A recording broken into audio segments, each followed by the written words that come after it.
नमस्कार दोस्तों, सभी दर्शकों को हमारे YouTube चैनल की ओर से जय श्री कृष्ण।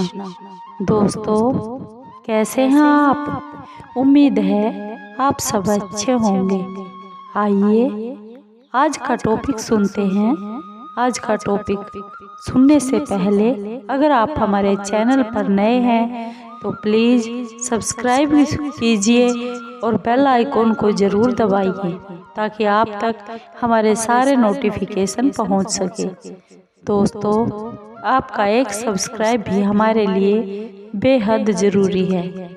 आइए आज का टॉपिक सुनते हैं। आज का टॉपिक है शरीर से प्राण कैसे निकलते हैं और मृत्यु के बाद चीख क्यों निकलने लगती है आत्मा से। दोस्तों, गरुड़ पुराण के अनुसार मृत्यु के वक्त जब इंसान की सभी इंद्रियां समाप्त हो जाती है तो वह हिल ही नहीं पाता। उस समय अंगुष्ठ मात्र आत्मा देह से निकलती है। इस शरीर से सिर्फ अंगुष्ठ मात्र, जितना कि अंगूठा होता है, अंगुष्ठ मात्र ही वह आत्मा निकलती है, जिसे दो यमदूत आकर पकड़कर ले जाते हैं। उस आत्मा को पकड़कर यमलोक जाया जाता है और इस दौरान यमदूत उसको नरक मिलने वाले सभी दुखों को विस्तार से बताते हैं, जिसे सुनकर यह आत्मा बहुत चीखने और चिल्लाने लगती है। उसे बहुत कष्ट होता है, वह बहुत डर जाती है।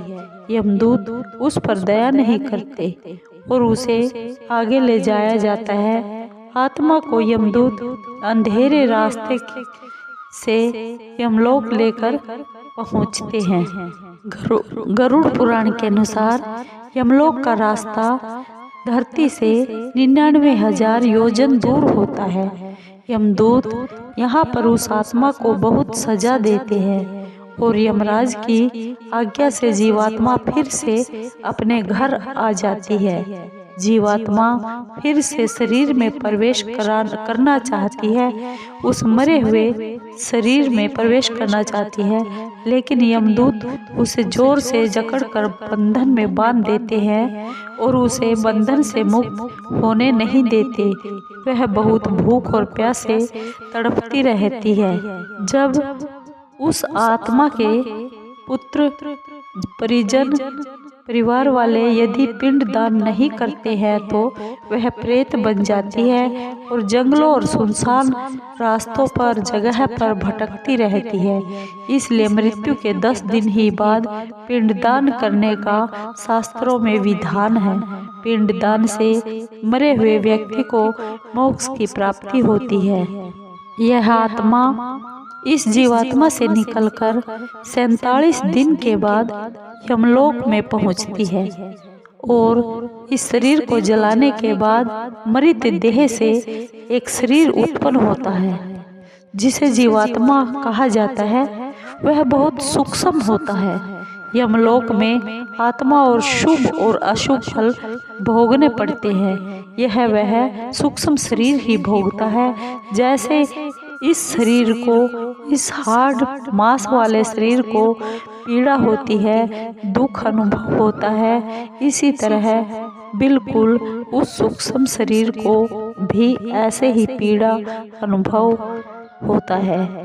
मृत्यु के बाद 12 दिन आत्मा वहीं भटकती रहती है जहाँ पर उसने प्राण त्यागे थे, यानी उसी घर में।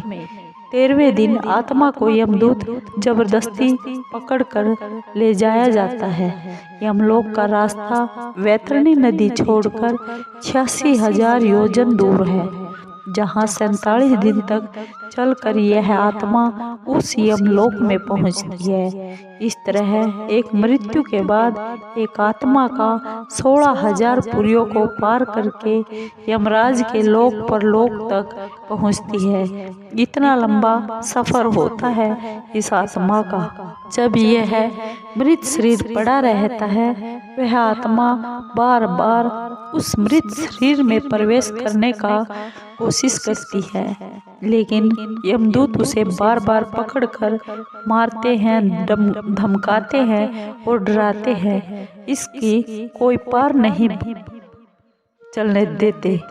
गरुड़ पुराण के अनुसार इस धरती लोक से, इस जीवात्मा से ये आत्मा निकालने के बाद जो रास्ता यमलोक तक जाता है, वो जो सफर 47 दिन का होता है, वह बहुत ही कठिन होता है और दुर्गम होता है। वहाँ जंगल, वन, झाड़ झंखाड़, धूप सब आते हैं, जिससे यह आत्मा बिलख उठती है। अगर अच्छे कर्म किए हो तो उसको बहुत आराम से और आसानी से और सुखमय तरह से ले जाया जाता है, और जो आत्मा बहुत पाप कर्म कर रखे हैं, उस आत्मा को बहुत ही कष्ट होता है। वह बिलखती है, तड़पती है, रोती है, लेकिन यमदूत उसकी एक नहीं सुनते और बहुत ही उसको धमका कर, डरा कर, मार कर ले जाते हैं। अंत में यमराज तक, यमलोक तक पहुंच ही जाते हैं, और जहां पर इसका कर्मों का हिसाब होता है। दोस्तों, इसीलिए हमें भी अच्छे कर्म करना चाहिए और बुरे कर्मों से बचना चाहिए, ताकि हमें आगे भी अगले लोक में भी सद्गति हो। जो हम कष्ट दुख यहाँ उठा रहे हैं, कम से कम आगे की संभाल करके आगे का जीवन और आगे का सफ़र तो सुखमय बना सके। दोस्तों, आपको ये वीडियो कैसी लगी? अगर आपको ये वीडियो अच्छी लगी हो तो प्लीज़ लाइक कीजिए, शेयर कीजिए, सब्सक्राइब कीजिए और कमेंट ज़रूर कीजिए, ताकि हमें आपके कमेंटों से हौसला मिल सके और भी अच्छी अच्छी जानकारी मिल सके। दोस्तों, धन्यवाद।